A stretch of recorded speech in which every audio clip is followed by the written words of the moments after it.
So it always goes, okay, hi, everybody. So my name's Elaine Duff. Welcome to Celebrating the Brand Ambassador. This is episode number 31. I am very honored to be here today with my guest, Yayaba O'Neill. Am I saying that last? Yeah, O'Neill. Yeah, I got that. And Manny Pena, or Emmanuel Pena from Diplomatico Rum. So welcome, you two. So excited to be interviewing you both today. So I start off the question as I do to everybody, which is just explaining a little bit about your role. So Yayava, I'm going to go with you first. So like, what brand do you work for and what are your responsibilities? All right. So I work for Lyres, which is a non-alcoholic spirit.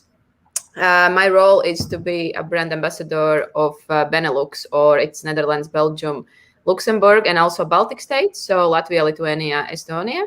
So that's my territories. And what I do is mostly I support venues and educate people and especially bartenders and on trade on how product can be used, what opportunities we have, how we can activate it better. But also sales is something I do. And but it all comes down really to education, to trainings, to menus, to activations, to events and stuff like that. That's never across 6 countries. Yeah. Which is a big thing. So, or 6, did I say that 6 or 7? Did I nail 6. That? 6. All right, I got it. That was a good guess. All right, so Manny, what brand do you work for? I know I said it, but what brand do you work for, and what is your role for the company? I work for Destilerías Unidas, which are the producers of Diplomático rum from Venezuela. And my role basically consists in like liquid to lips. My job is to coordinate how to get as many people to taste our product and to get the message of who we are as a brand and who we are as a family and what we've been doing. It's just essentially communications. A lot of sales. I'm in charge of set of accounts in New York and New Jersey as well. For sales, following certain protocols, make sure that regular visits, make sure that they are merchandised proper. In the same way with restaurants, menu placement, trainings, events. It's all part of the gamma of the brand ambassador. Pardon the siren. That's okay. Welcome to New York. Yeah. If I was in my the bedroom, I hear sirens all the time. This is my the quiet zone. Actually, before we even go into the next question, actually, Manny, you mentioned New Jersey because you might find this a little bit strange for those of you listening, because New Jersey is such a strange state because it's one of the few where your brand can be housed in multiple different distributors. Manny, talk a little bit about that because it must be a little like what the challenges are working in New Jersey because it's such a weird place. Well, New Jersey, it's a unique channel. I think New Jersey, it's a beautiful state. A lot of people like shy away from going to New Jersey, but I think like the capabilities in New Jersey are tremendous. Historically, the state it's a franchise state. So once a house reps a certain brand, even if they're not doing a great job, if you want to take your brand representation to another house, the first house remains with those rights, which it's tricky for older brands. New brands who are starting, they just go to whoever is the hottest, freshest, but maybe in 10 years they will not be in that same place and they have to go to another shooter. So that conflict it's very hard, and it's very hard to get out of those old contracts. So that's what makes New Jersey like unique and challenging in the same way. But nonetheless, like the water business, the casinos, Hoboken, it's pretty cool. It's not New York in the sense of organization, but I think New Jersey has a lot of potential for cocktails and representation of all brands. Yeah, no, I absolutely no. It definitely has a lot of opportunity. It's such a huge state. I mean, you have the ocean, you have Atlantic City, you have the Jersey Shore. And Jersey Shore is just like the show. There's no exaggeration there. It is so much like that show.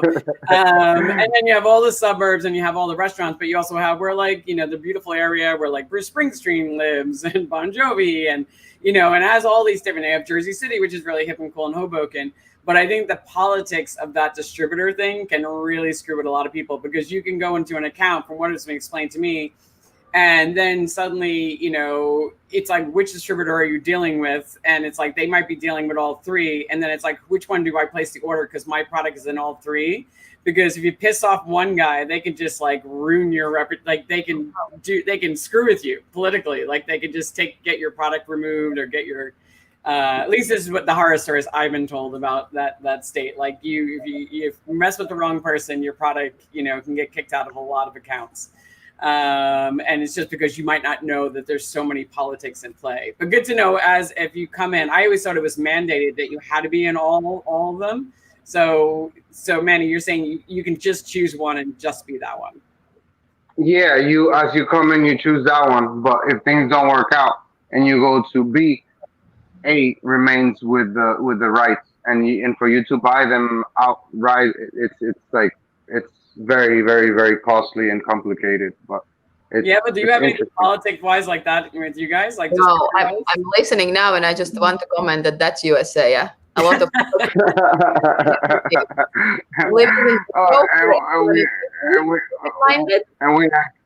We're not getting into, but like before when we had previous distributor, but when Gallo came in, their legal team clean up because they don't do any duals, so they went through the process of breaking those contracts and just because they have their own distributor in New Jersey, so that's why they just pulled it out. But before that it was pretty messy. But now we are pretty good. But like there's other states which are like horror states, like Pennsylvania, like it's a super controlled state that you are like. The state needs to buy a case from Diplomatico, and then the restaurant needs to go and place an order for that case of Diplomatico. It's really, really, so it's Texas. Like restaurants, they have to go to a liquor store and buy their supplies, whatever they're gonna need. So it's like a cash and carry. So it's really from state to state. It gets funny, and even if you go to across the border to Canada, it's even crazier there. Each commune holds their own control on alcohol, and that's a nightmare when you have like 300 people from one single country placing different orders. It's pretty fun. It is. The United States is definitely unique, especially the controlled states where the government chooses what products they're going to carry. So you actually have to pitch to the government, the governor of the state or whoever controls the liquor board, and like you have to pitch your product, and then it has to be approved. So. It's a bit of a crazy world. Be lucky where you live. Yeah. I am. All right, so let's get into this. All right, so you both had some interesting things. You were doing some things before you took on this role. So, and I'm asking this question because I think you both took kind of a leap of faith and you had your options, right? And things that you were doing before. So I want to talk about, what were you doing right before you took these roles and why you decided to take the leap? Because both of these Lyre's it's a non-alcoholic brand, and it's like, and that's such a new category, and Diplomatico rum was such a new rum. They didn't have a lot of money, didn't have a lot of place in the world. And now it's definitely changed a lot. So I guess just Manny had to go. I'll start with you. So what were you doing right before this role, and what appealed to you about working with Lyre's? All right. Right before this role, I was a bar manager who was about actually to quit hospitality because I was like, okay, done this, been there. I want something else. But then Lyre's came with the offer. How many countries did you live in before you took this and you moved to Amsterdam? Oh wow, how many countries? So 6 in total. Been in last 5 years. So quite. And all in hospitality. Yeah, and all in hospitality, mostly behind the bar, but I've done it all. I've done the restaurant managing, the floor running, event producing, face controlling, you name it, I've done it. And then why Liars? Because I actually did have multiple options to go into the brand ambassador role for different brands or keep managing some really nice bars in Europe. I chose Liars for the reason that it was challenging enough as it is a new category, but also because I knew from the standpoint where I was how important this category and those kind of products are and will be. So I wanted to be part of something that's changing the way how the world drinks or thinks, or giving more freedom to people and just and stuff like that. So that's my that's my value in general in life. Mm-hmm. So this brand was just speaking my values, in front of me. So it just was like, okay, so now I can finally be part of something that actually does connect with my values, and Mm-hmm. yet it is challenging enough Mm-hmm. for me to not be bored. That's a big thing because I know you get bored. And Manny, how about you? Right before you came on, you were working with the distributor, correct? Yes. I was working with a distributor. Was went back to like restaurant life. I was like doing sommelier and beverage directoring for like a big project in New York, Bar Bass. But I did it all from busboy all the way to the kitchen and beyond. I think this brand presented it a challenge to me when I tasted. I like the juice. I like the family, and that was like the main thing. The proposition of a What do you got going on over there? yeah, Manny's got something going on. It's okay. Always. Rum, of like super premium rum at $40 when we were starting this brand to import it in the States was like pretty challenging, because at the time, like, the average price for rum was like $19.99, and when you come in with like 12-year-old rum for $40, that was like the new thing. And not very accepted at the beginning, and like that challenging and the love with the family was what put things in perspective, that I wanted to join this. Yeah, no, that makes a lot of sense, because I remember you saying like you started working for them part-time while you were working in the industry, while you were working at the distributor sales rep, and then you started making placements for them. So that was the thing that got you on board. Manny has another thing going on. I'm not sure what's happening with Manny. in my phone. Yeah. Are you okay, Manny? Yeah, I'm so sorry. It's blocking, and I lost the audio. No worries. That's okay. So I was saying, like, you were working part-time for them already, making placements, and they didn't have a lot of money, and they didn't have a lot of, but you just found that challenge, the fact that you wanted to work with them. So was it just because you fell in love with the family and you fell in love with the challenge of being able to work with the brand? I think the market too. I think like at that time, I found people like Sasha Petrarski, who loved the añejo, my cheap rum, and he was putting it in all the new cocktail menus. So that gave me, a sense that this was a brand that had some legs, that I could do something with it, and that it was a lot of things, and the timing too of me wanting to do something new and something fresh, and that's how I jump on it. But yes, it was from part time to the full time position now. It's been little by little transitioning into that. No, that makes a lot of sense. All right, so let's talk about mental health, because it's definitely a topic that when you and I, all of us, when we were talking yesterday, we definitely talked a lot about this in our preliminary interviews. So which I definitely think is very important. I mean, this job is extremely stressful, and most people only see the glamour of the job. The travel, the great hotels, the restaurants and bars. They see all of that. So I want to talk about like what you find the most challenging about the job.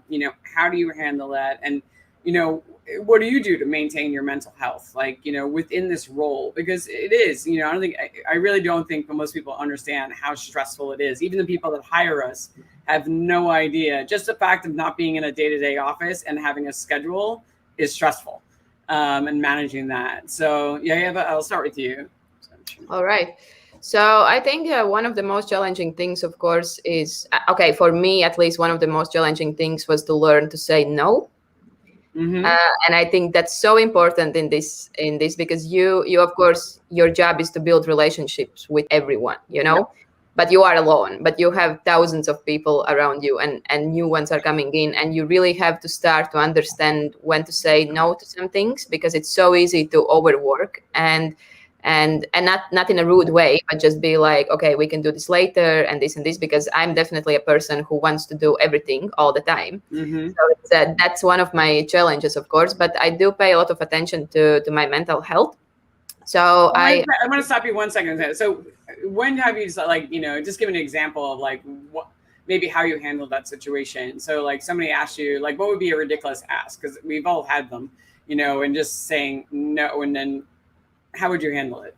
If you it might come down to some kind of events where they want my presence, and then I don't necessarily see maybe that much return of investment from me being there. I can use that time differently, even if it's just taking a day off. Mm-hmm.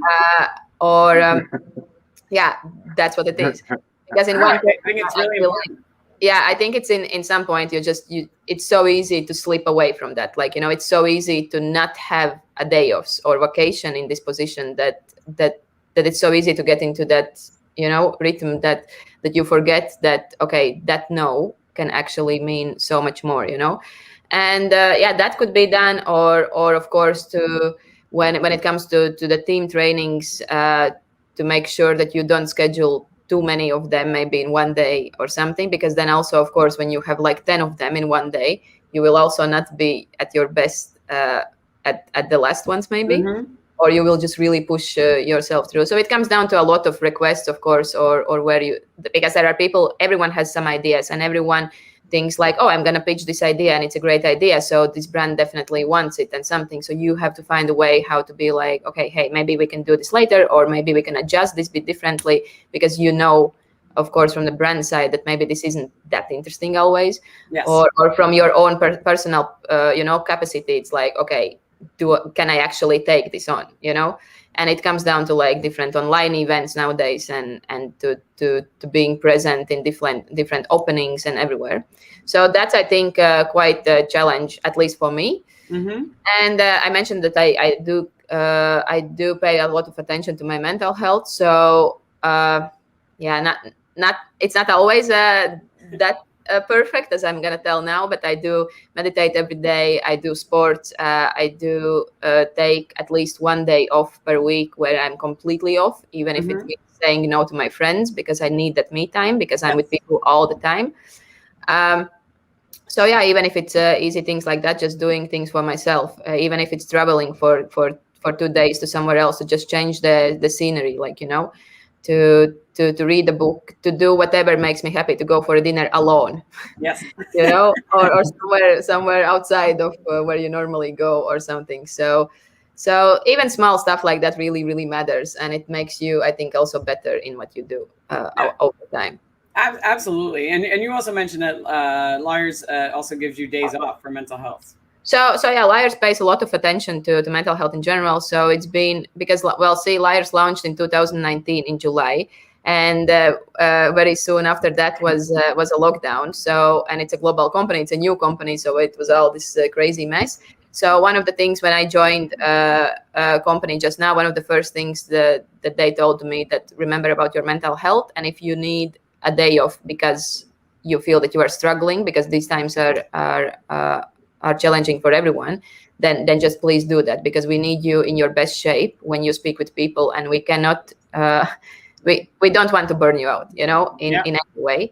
And because I also don't have really like all my team is just online, like, you know, I haven't met my colleagues in life, never. So I feel like that's even, you know, you need that mental support from your team members, even if you never sub them. So we do this little team meetings in the mornings for like 15 minutes sometimes, just to chat and just be like, oh, hey, like, you know, how are you? So, and it's small things like that makes a big difference, of course. And I'm happy that Liars does pay attention to something like mental health. No, I think that's so important. The fact that that they give you the permission, hey, if you need to take a day off without having to explain it, like I need some time, is really important. And also the team meeting, because sometimes you just need to be able, if you're especially working by yourself, which you do a lot as a brand, like being able to have that conversation and to vent. And the last one you mentioned about presentations, I don't think most people realize how exhausting it is, because as a brand ambassador, you give your all. Like, you are hired for your passion and how you speak to a brand, and that exhausts you. It's like being an actress or an actor. You are like presenting a role. And I used to do the same thing. I was doing these distributor trainings around the country, and they're 3.5 hours long. They're like an interactive training where we would talk about trends and things like that, but they would also learn how to make cocktails. So they would learn how to make 4 or 5 classic cocktails physically. They would have, so we'd have to set up all the tools and the whole 9 yards. So we do that twice in a day. So that's me talking for like 8 hours straight, and I would start to lose my voice. I started learning to do voice exercises, not drinking acidity, because by the end of the day, I couldn't speak.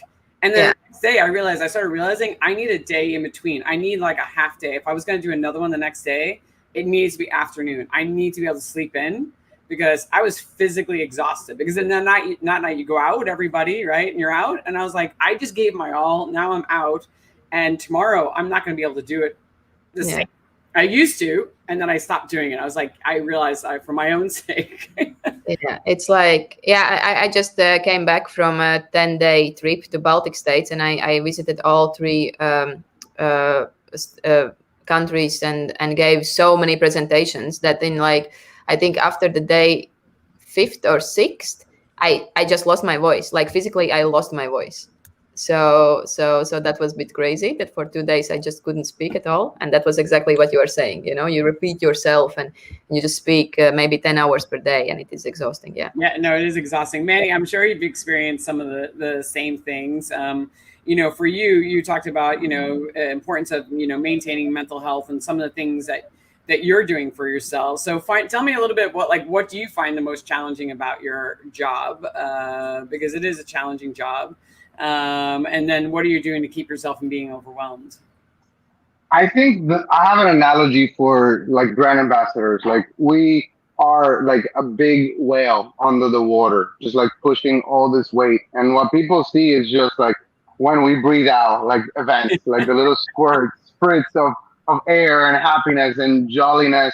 But what goes behind the productions of events, what goes behind the production of a simple presentation where you have to bring 6 products, and in another hour you have another one at another restaurant, and in another hour different set of, like, just changing all those masks, like your feet, your back, like wearing proper shoes, getting proper rest, like drinking enough water. Like that's something that I'm like, I walk around with a giant bottle of water, and I'm always drinking water because it's so important to stay hydrated, to have the body just functioning. But definitely, like, saying no, it's something that it doesn't come with the job, and the job was built and based and saying yes and being the yes man to everybody. But that takes really a toll on your mind, on your head, and when you have like all these deadlines and everything piling up, like, and to try to stay focused and organized throughout this chaos. It's pretty challenging. So I definitely recommend, some sort of meditating, some sort of like biking, spinning, something that you could just like clock out for an hour and just like have your mind somewhere else, and you definitely be able to perform and definitely get your rest. Like, go home early. Have one less drink. Don't finish all your drinks. That's something that I tell people, like, you could go and there's nothing wrong. You go to bars and have 10 drinks if they are making different drinks, but you don't have to finish them all. It's not a competition. It's keeping your sanity and keeping your health. It's more important than any brand in the world, because when you die, the brands are going to continue doing what they're doing, and your family's just going to be without you. So it's important for you to understand your worth and to understand that your time for yourself, it's important, and we deserve that time. no doubt about it. No, absolutely. And also, I like your idea of like, have one less drink and also know when to go home.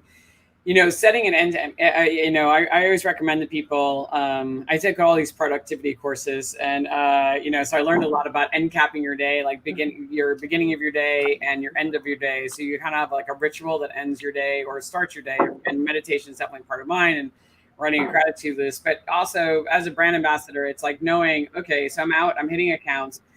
When do you call it? Like, when do you say, okay, this next account is going for me.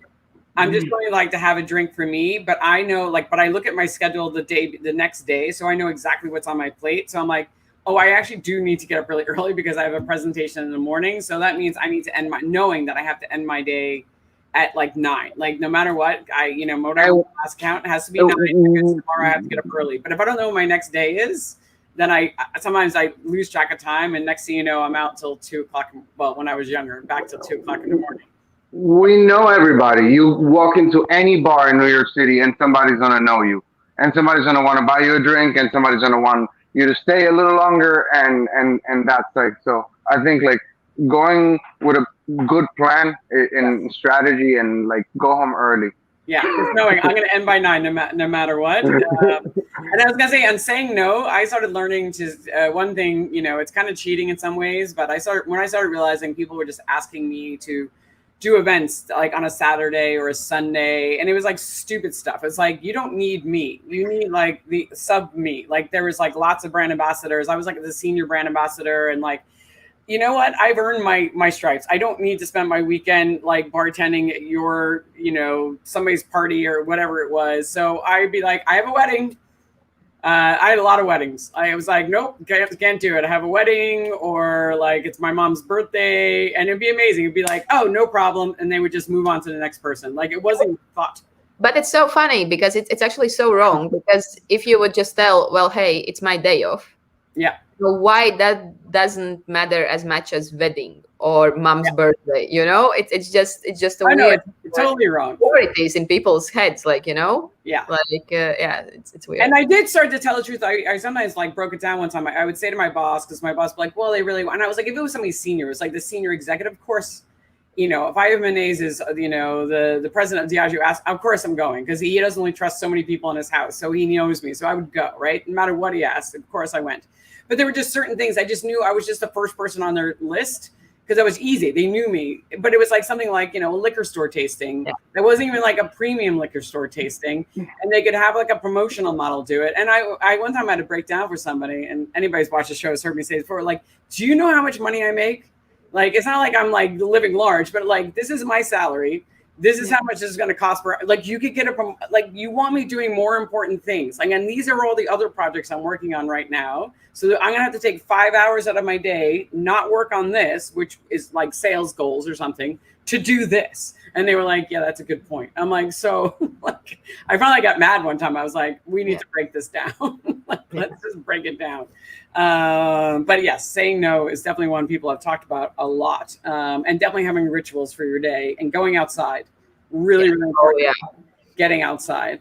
All right. So I want to talk about, what are the challenges of working with a non-alcoholic brand? Like, there's definitely a challenge. It's a new category. So for you, what is it? Well, there is nothing that's not a challenge.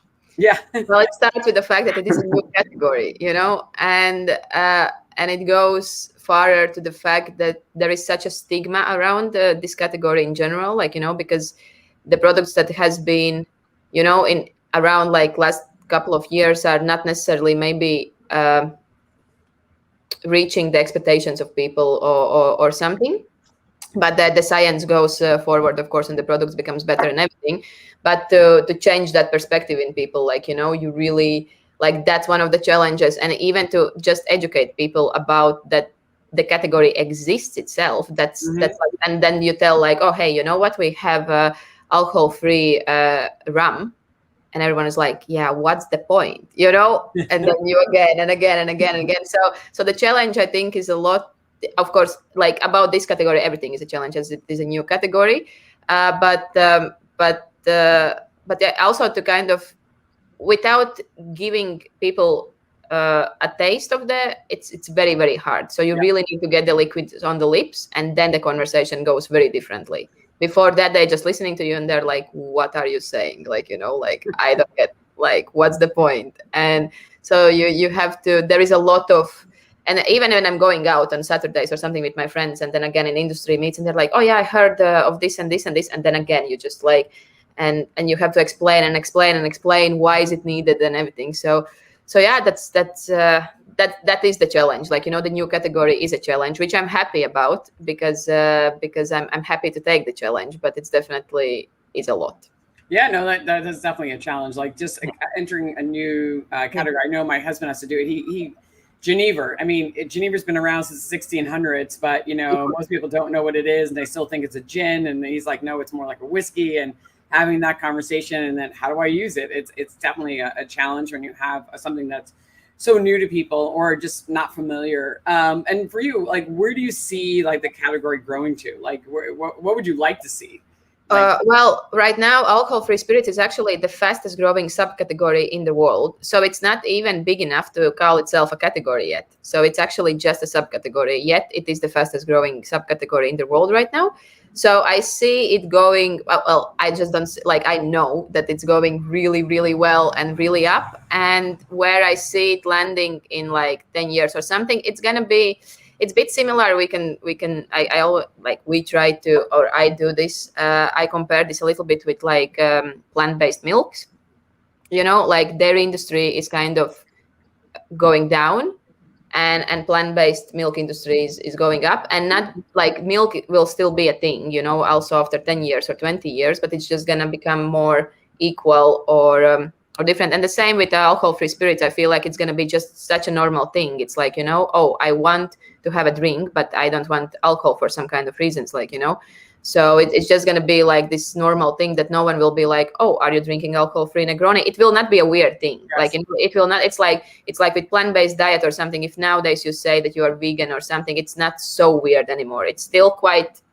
like, what? How do you do this? And but it's not as weird as it was like maybe 5 or 10 years ago, No, so absolutely. I feel like that's what's going to happen, and that is already happening quite a lot, but that's where it's going to go. Definitely. I'm 100% sure alcohol will always be a thing and good for that, but alcohol-free spirits is going to be something that's just going to be, again, just another choice, No, I definitely agree with that, because it does take consumers and trade a long time to wrap their brain. I mean, I live here on the Upper East Side, and the fact that moms or Upper East Side moms are drinking tequila, there's no way 10 years ago that wouldn't even be a thing. And now they're all like on their back bar, they're drinking tequila soda or rum, but they're drinking something new. And for them, that was like unheard of before, but it became such a normal thing that like people just start hearing it more and more, and it just takes time. So it's like, yeah, exactly. Who's going to survive while the category grows is like the question, because it's got to take a lot of patience. And when people always look at a brand like Ciroc or Grey Goose became the phenomenal tequila brand, but it took 20 years to get to where it was. Nobody was paying $45 for a bottle of vodka back then. Yeah. Why do you have Goose on a bottle? Like, that was just stupid. People thought that was hilarious. Yeah. And now it's like, it's just standard order. Or a dude from Texas making Tito's. I mean, and so Manny, for you, we both work, actually. I'm a part-time brand ambassador with Julie Reiner for Kapali Rum, which is a organic rum from Belize. And it is definitely a challenging category. Whenever you see spirit trends like happening, like in growth, like what categories are growing, rum is always like the slowest one, kind of like, or it's lost sales, and you're like, come on, it's great stuff, So what trends, you've been doing this for a while, Manny. So what trends have you seen in the category? And what do you think is driving the growth of rum? Like, what's going to keep it going up? Like, because it needs to keep going, because right now it's like seems to be stuck. I think like what we've seen, it's in different price structures. Like rums around from 10 to 15 bucks are losing about 2%. Rums from around 20, they are losing. But rums in the premium category are growing at a staggered rate. Like bigger increases, like I'm talking about like double digits, like 11, 12%. our brand in particular is growing higher than that. But we attribute that, pandemic has a lot to do with people making their own drinks, and I think price points as well. For people making an old fashioned, which they were getting at a restaurant for $15. They buy a bottle of Diplomatico, some bitters, and some oranges, and they have 10 old fashions. So it's more of that, and I think the where I see the category continue growing, it's us taking business from the other brown spirits, from bourbon, who's like right now are extremely overpriced because of the demand. And I think like if more people get to see how well rum or premium rum is made, different than the cheap rum that they used to drink in college, that's what's going to drive, I think, more and more sales to the premium category. No, that makes all the sense in the world. Like anything, it's about education, right? So that's why we all have jobs. It's about educating the consumer, educating the trade, getting them to understand the category in a different way, and most importantly, how do you utilize it? How do you drink it? What do you do with it? And I'm sure, Amanda, you have this argument that it's not sweet. Like, it's just because it's rum and it's made from sugar doesn't mean it has more calories than something else. That's I hate that conversation. I have that conversation so often. Or that it's sweet. I'm like, there are rums that are sweet because they add extra stuff in there. I'm like, but if it's a good rum, it doesn't have anything added. But I agree with you. That's what's driving the growth, stealing away from other categories and getting people to drink it like they would other favorite classic cocktails. All right. So both of you guys have, you both work with multiple distributors, right? And Manny, for you, multiple distributors across states. And then for you, it's like, oh my God, I just had a brain fart. In multiple countries. So building those relationships is not always easy because there's different, even though it's across state lines and we're all in America, people from New Jersey are very different than people from New York. People from Manhattan are very different from people from, Brooklyn. We have very different personalities. So what do you do to build relationship with those distributor teams? And then what are some of the things you've learned to keep in mind? Like when you're meeting people from different backgrounds, different education levels, just different cultures, there's definitely things you have to adjust to. And not everybody, if you're young, for us, we take it for granted because we naturally know how to do it. But if I'm a young 21-year-old new brand ambassador, I might not know. Like I might treat everybody the same because I'm not that worldly. I haven't done that much traveling. So that's why I'm asking this question. So I'll start with you. Yeah, but like building relationship with distributors. I mean, you have to go to different countries, and then how do you adjust? Okay, so for me, the what I do on daily basis, I have monthly call with each of the distributors. Mostly to just, because there is a lot of things that we want to follow up or catch up with. But if there isn't so much, I still keep the call and just, spend some time with them, even if it's virtual. I also feel like it's very important to find the time, an opportunity to spend the time like a private, like to know those people better outside of the job, like to go for a dinner or something, and to build kind of maybe not friendships, but just build relationship also from that side. And another thing is that I'm always trying to be very available for them for any kind of questions and a bit of on the speed call. But then it's again come down to, of course, saying no sometimes. But yeah, I feel like that the constant, remember to send a nice message once in a couple of weeks or something. Hey guys, you are doing a great job, and even small things like that adds up a lot. Like, or let's go for a dinner or stuff like that.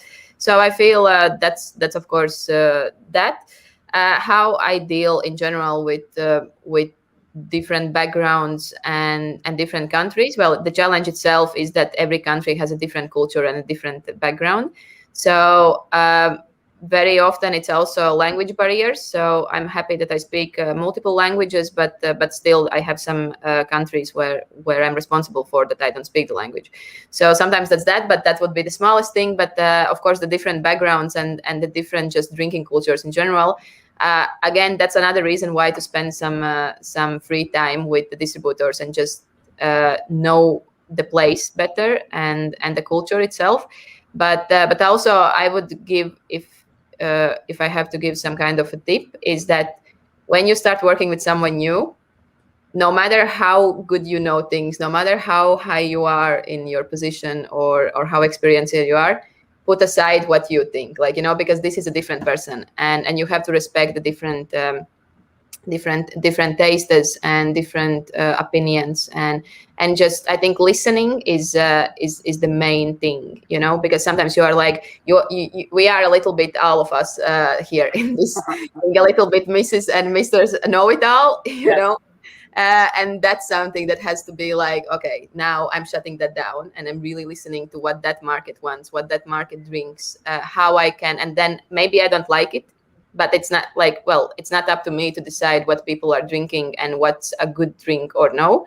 I might have my opinion and I might be like, okay, I really want to educate them on something else, but then I have to take in account, okay, they like more sweet drinks, like, they like more like those flavors or something, so let's work on that, like, so maybe I want to pull them away from that, but again, it's not up to me, like, so no, I think that's a great I feel like just listening and keeping very open mind and just soaking it all in is the ultimate tip, in this. No, I think keeping the open mind, because it is true, and Manny, I'm sure you experienced it. It's like, we do have a certain expertise and a level, and where classic cocktails are drilled into our heads, fresh juices, balanced drinks, and so you come in there and you have to just adjust, because you're like, okay, so I could be a jerk and try to school them and tell them that what they're doing is wrong. Like, this is all wrong. You're making your drinks too sweet. It is. And you want to, you're so tempted, because you're like, oh my God, like, this is the worst drink. And like the daiquiri is like, 100% sugar, very little lime juice. And I have just, so, it's more having that conversation, like, oh, this is an interesting way of drinking it. Do you mind if I make it my way? Like, and so you can see the difference, and maybe we, something like stuff how to do that, but it is hard holding that back. It's like, nope, I'm not going to school, because that's just a jerk move, and I'm not going to bond with them. And if this seems to work for them, like, where they are, if everybody drinks it this way and the culture is drinking in this way, then, or the state or the people in that city, if you go to Wisconsin, you drink a old fashioned that's with soda in a highball that's made with brandy, and it's really sweet. And like, but Corboll brandy does, I don't know, hundreds of thousands of cases there. So are they going to change how they're making their old fashions? Hell no. That's how they drink their old fashions, muddled with a lot of fruit and sweet and soda. It's, it's like, that's you get a choice, sweet or sour. So it's either 7-Up or sour. I think it's like 7-Up or ginger beer or something like. It's crazy. Wow. In your old fashioned, and they've been drinking like that forever. And I'm like, I'm not going to change it. The only thing I can do is like, hey, let's try it without Korbel and just put my whiskey in there instead. And if it works, great. Then I've managed to fit into their world, and I've managed to get volume. So yeah. So I'm sure you've experienced like some things you're like, whoa, that's weird, but it is about holding back your ego and having no ego. I think, like, my suggestions, it's like two things. Like, it's, first of all, it's not personal, it's business, but you have to make it personal. You have to get in these people's lives. You have to get in these people's minutia. I think our best help and my biggest recommendation to anybody who knows me, they see me walking around with a little book. And there I keep tons of notes, which then I translate to digital, where I, in a second, I know your daughter's birthday. And in a couple months, like, I ask you how that birthday went, and you immediately feel that emotional connection, which doctors use with us all the time. I mean, like, your file, your medical file, it's, yeah, a little bit of medical files, but like the other half, it's like personal notes on you, on the rash that you had 2 years when you went to Cancun behind your neck. And when your doctor asks you, like 2 years later, it's like, have you ever gotten that rash? And you'd be like, oh my God, this person really cares for me. He loves me. Like, he's like, so it's working that emotional state of sales, because we are ultimately we are salespeople. We are selling ourselves. And I think like notes are a great way of keeping those, like, like sharp things that you could just put in your pocket and use for later. I think that's a great idea. And as well, what you guys said, like, like my grandma always said, people have 2 ears and 1 mouth. So do double of the listening than the talking. And sometimes because of the positions that we are, we love to hear ourselves talk. But sometimes it's in most times and often it's like it's better for you to shut up and let the other person. They're gonna give you the tools. They're gonna give you the tools to you who're gonna take them and hang them with. Just let them talk. Let them spill the beans over the table. Even if it's mad, even if somebody is like giving you bad feedback, they are giving you feedback for you to listen. When you go to a restaurant and somebody tells you, "Oh no, everything is great. I will order next month." Very polite, very good. I don't like to go there. I like to go with the guy who'll be like, "Get out of my restaurant. I don't want to ever see you here. Your company's bullshit. Like the distributor is this, blah, blah. I had a delivery. You guys messed it up." That guy is actually giving you an opportunity for you to fix those issues. The other person who's like calm and shut down, it doesn't care about you. But the person where there's emotion, there's somewhere that we could get in and with action and with the right action, fix anything. I think that's my theory. No, I love it. And I love the idea of the relationship plan because I do that too. I do keep notes on people. I call it a relationship plan. So it's a practice I started. I took a networking course and it was about building those networks. And it was about so I meet somebody and I will make special notes in my file. And I'll also put in in my calendar, a reminder for their birthday. This is something I just started doing in the last year and a half. And then I'll make notes if we had a conversation and you told me about your job, because I forget. I always say it takes me 3 conversations to remember the conversation I had with somebody. That's why when we talk, I type everything up because it's you could tell me about your wife, your kids, your dog. And I felt terrible because we would have the conversation and maybe they remembered and I didn't. And I was like, oh man, I feel terrible. So now I know that about myself. So I was like, I'm going to start making more notes. And bartenders, I would have a note in my file. I go into the Nomad, the guy that looks like Luke Skywalker. Yep. His name is Adam. He just went on, I would always relate people with celebrities. But with the distributor, I think that's such a great idea because they are, and you said, take them out personally for dinner and get to know who they are and their family. I remember the first time I didn't know that's what I was supposed to do. I didn't know when I went to lunch with them that I was supposed to pay for lunch because nobody told me. It was why am I paying it's lunch? And I was angry at it. And then I realized later on, I was like, oh yeah, you're supposed to do that. Because I was young at the time and I just didn't know. But these are all great points. Just getting to know them personally, taking down some notes so you remember some things that you can bring up with them later on.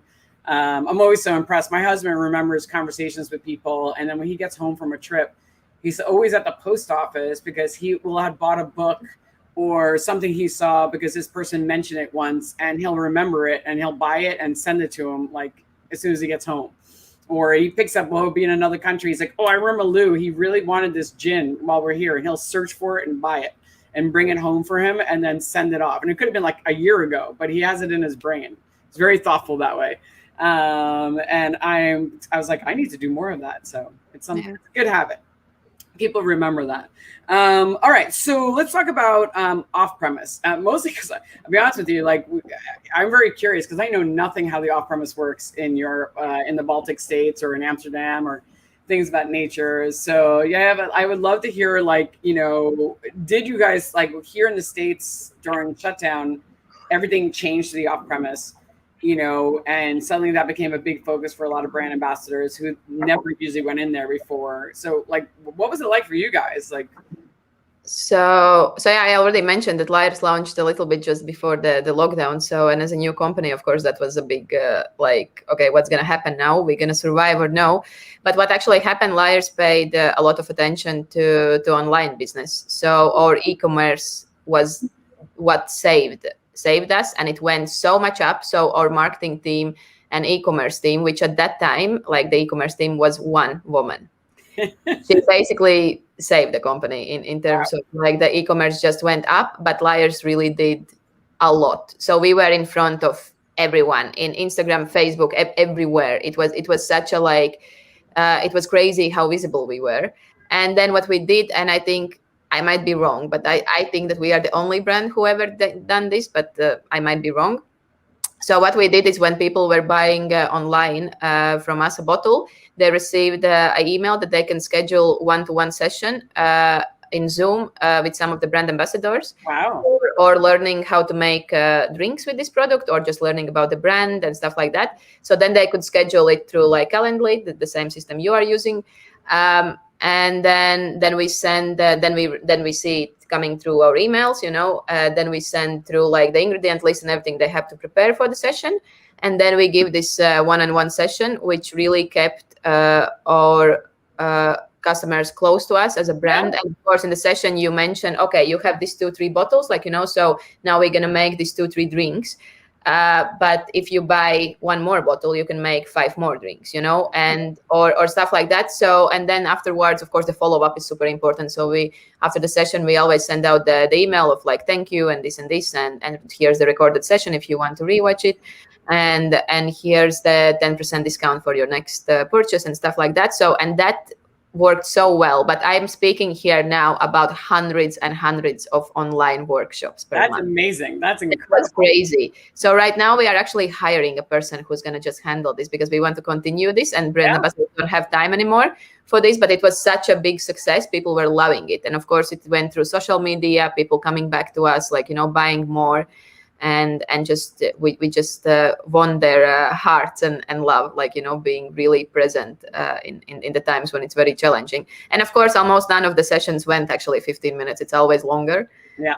So and people want to speak just a little bit and about you and this and this. So it's again a little bit this no thing, but it was very lovely, and I think it was very, very important. So no, like, that's incredible. I hadn't heard anybody doing that. Yeah, so we did sign some big deals, like with Tesco in Ireland I think it was during the still pandemic and like the lockdown and stuff like that. So of course that also helped, but e-commerce was the main for us, because we were not so big yet. We were big in Australia and quite big in USA, but not yet in Europe. We were just entering the Europe, like, a couple of months here. So not even that much. I think even maybe a month or something. So it was e-commerce who it popped up in my feed. That's why I thought I had it, because it kept popping up in my feed. Yeah. So it was in there. And I definitely know people were doing tastings, and I know Manny's going to talk to this about tastings with companies, but not that way, not operating it through e-commerce and then scheduling it that way, which is genius. And it also probably gave a secure feeling for all your brand ambassadors, because they had something to do consistently, which was a big problem for a lot of brand ambassadors. I would talk to him and everybody was like panicked, like, am I going to lose my job because I have nothing to do, or I'm not as busy as I normally am? And that's always a fear of a brand ambassador, because you're like, does anybody know how all the stuff I'm doing? And if you have a day that's like not hectic, then you start to feel like, am I working hard enough? That was always a constant fear of mine. And you always are. It's okay that you don't have a hectic. That's my thought. Manny, you can agree? Yeah. I mean, yeah, the whole off premise changed, but yeah, hectic days are part of like everything. Like today by noon already, I live in Harlem, and I already went to like 30 miles to Kearney, New Jersey, picked up 20 cases, brought them to my storage, and came here and did my hair and all that. So it's like it's definitely. But I think during pandemic, we got very creative with, trainings, like reaching out to like larger companies like Google, Amazon, where they had people at home not doing much and trying to engage them with your product was a way for us to connect at that level. And it gives us like tons of success from that end. As well, something that helped us was to being set up in a platform called Drizzly here in the US, where people were able to just order in the app, and we had like coupons already set up, and it was like everything was happening as before the pandemic. We literally just like finished setting up Drizzly in February, and then everything just hit here in like March, April. So it was like perfect timing for that. But definitely like the channel reviving it like in the channel here, it was something that not many brand ambassadors even pay attention. That's another person's team. That was like merchandising, that was like retail teams. But now with the pandemic, we were able to like survey a bunch, pretty much the universe of all liquor stores in New York, see who had a presence online with a website. Two, we saw if our products were, was a correlation of price, if it needed to be updated. So that gave us an excuse for the people who were active to reach out to them.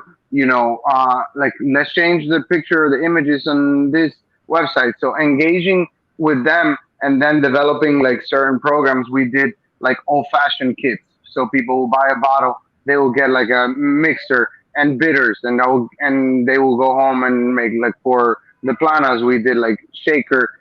We had a QR code that people just like scan, and it will take them to a video where they are shown how to make that cocktail. What you guys did was brilliant, but that sounds like a tons of work. That it sounds like I would have jumped out of my window. But I think like that's what people are looking for, connections. Like, it doesn't matter at what level, but like, people want that personal connection. People want that extra attention and everything they doing. And like, I think now I'm focusing half of my time in the retail channel, which I think is important, and the other half for restaurants, which are like reopening and recovering. But understanding the channel, it's pretty cool, and a lot of potential for any brands. Yeah, what did Spend some time in retail. You learned about them, like, why it was so, like, some of the things you learned about working with off-premise that was different than the on. It's, they are always there. The owners are always there watching the bottom line. So you, like, when you go to bars and restaurants, like, you're dealing with a bar manager, you're dealing with somebody who really doesn't care about the poor cost. But when you go to someone and you present a bottle and they doing the math with you, and they like, oh, if I make 35%, like, this is where it was a lot more involved, and you felt like a lot more movement. Because I mean, for you to move 10 cases in a restaurant, that has to be a really nice restaurant for you to move 60 bottles at a 15 cocktails a bottle.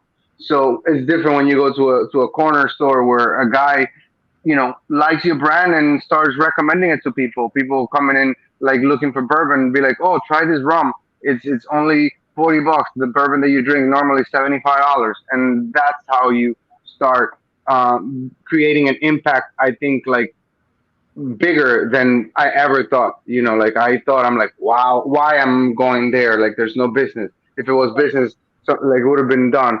But like, I think I give kudos to the strategy of my team that saw that, and we went after, and right now has put us in great spot for moving forward.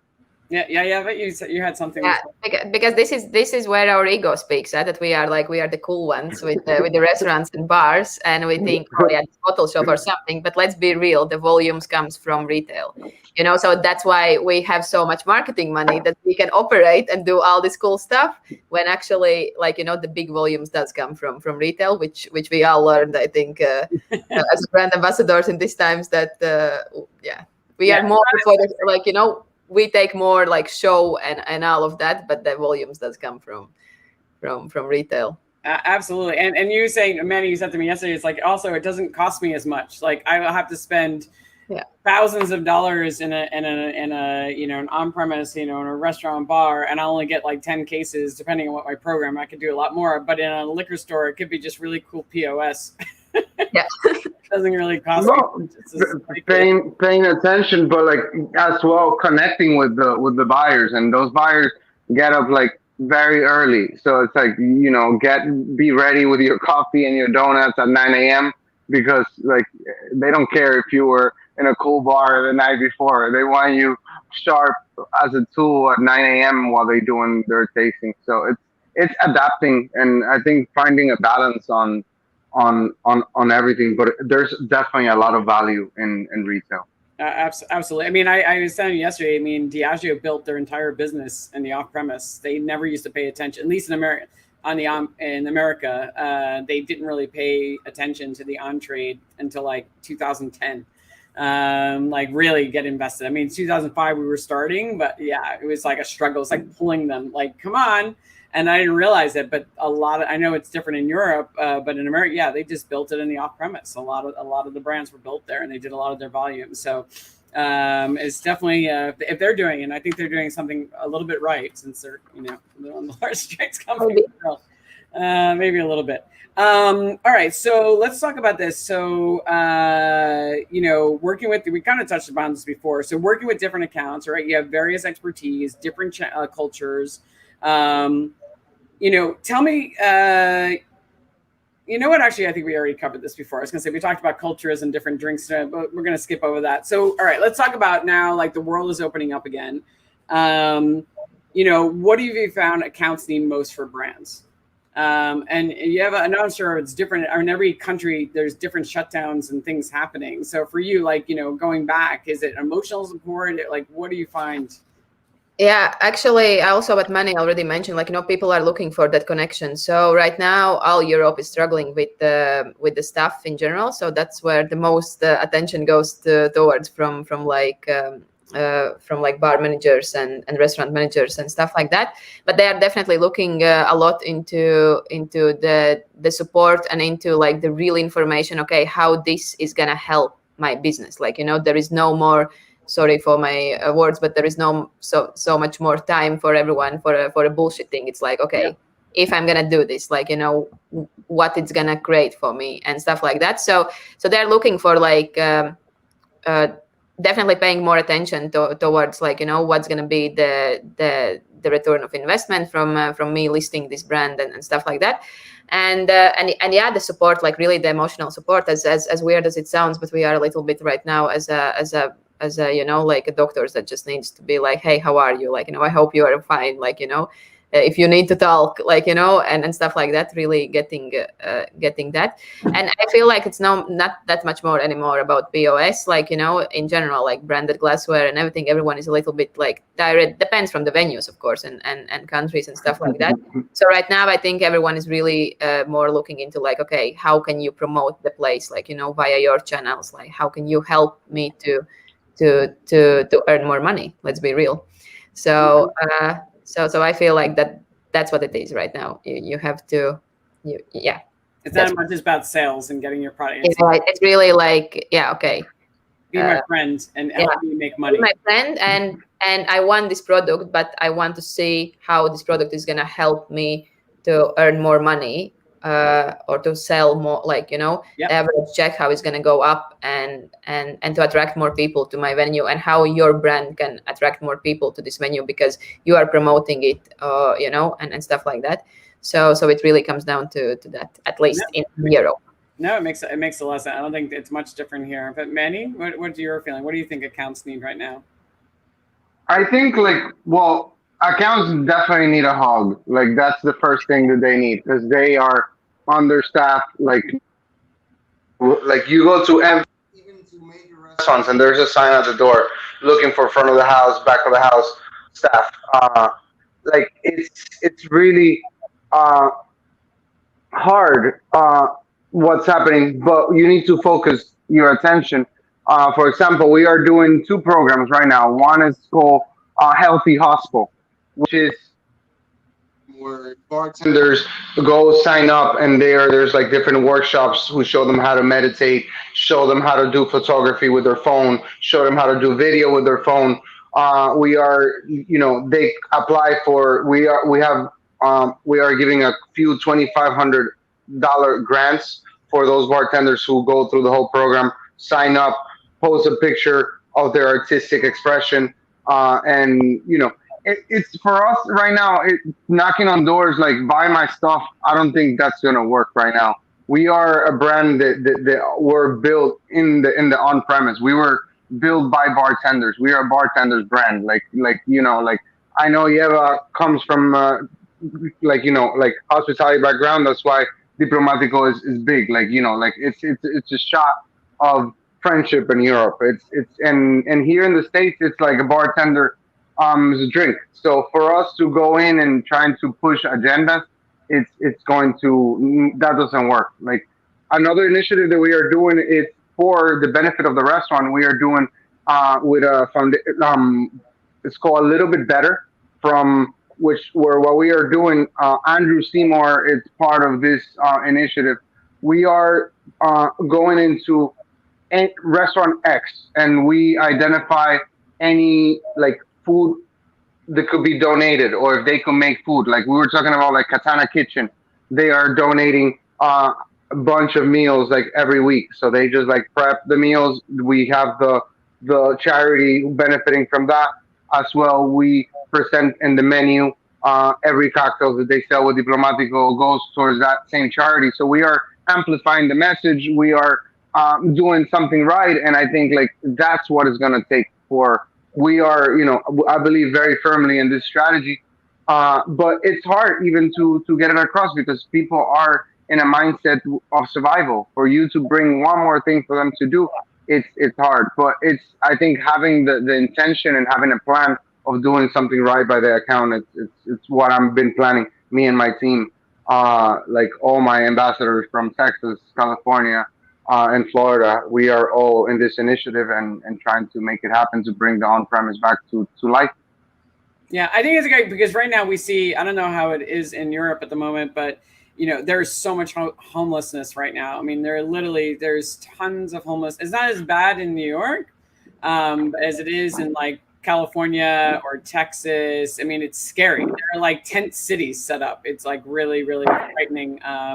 So to feel like, through your program that I could at least help somebody in some way, because, no matter how stressed or how bad things are, if there's something small that I could do to help other people. And I know the industry, the one thing I love about this industry is they are very charity focused and they're very much about helping other people. We love volunteer work. So I think even though we're in survival mode, giving them that outlet, I think a lot of people probably like that. So I think and this is where I actually feel like, because we were speaking about the challenges of working for alcohol-free spirits, but this is where I feel like we kind of have a little bit of jackpot because we are alcohol-free, and now of course people started to pay more attention to the health and mindfulness, and they still want to socialize, but they don't want to maybe get drunk or drink at all, so this is kind of, because it's this all the new trend, so this is what helps me a lot in these times. It's like, okay, well, people are asking for this, so you need it. So it's definitely, this is where our card is stronger than, for example, Diplomatico, because, you're actually helping people by it's kind of it's like, oh, hey, we are cool, but we are not so harmless, yeah, you have an option. They're going to the bar, they still have a reason to buy a drink, but it's going to be a non-alcoholic drink, so they're staying healthy. Manny, what were we going to say?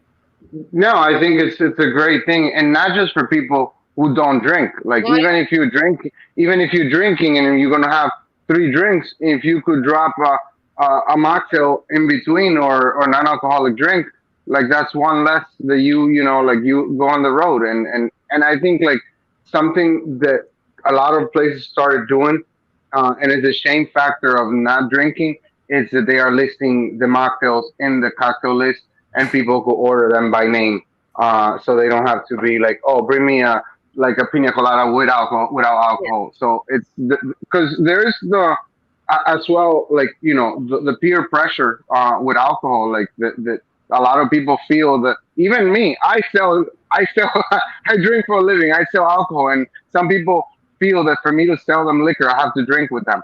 And sometimes I'm like, I'm not drinking today, I'm driving. And this is why the brand was created. This is how it started. It was because the founder was having this lifestyle, and he was in one point, okay, I cannot say no to drink, but I also cannot drink that much anymore. So, and actually our core consumer are people who doesn't drink at all. So people who still like to have a drink with the alcohol, but just wants to search for options that they can moderate. Yes. That help them moderate. So that's exactly what sells most. Not pregnant women, not people who are completely sober. That's also the market, but the most are people like me, like maybe you, it's like I still want my daiquiri or old fashioned or espresso martini or something, but I don't want necessarily to have alcohol in it, so I just want the flavors, or Aperol spritz with my dinner or something, but I don't want the alcohol, or I want just to moderate, like, so I'm gonna have 2 diplomatic old fashions, and the third one I'm gonna have Lyre's. Yeah. So yeah. No, I think it's brilliant, and I'm excited to try it because I have not tried it. And the fact that it's a Send you a bottles, huh? Yeah, thanks. That would be amazing.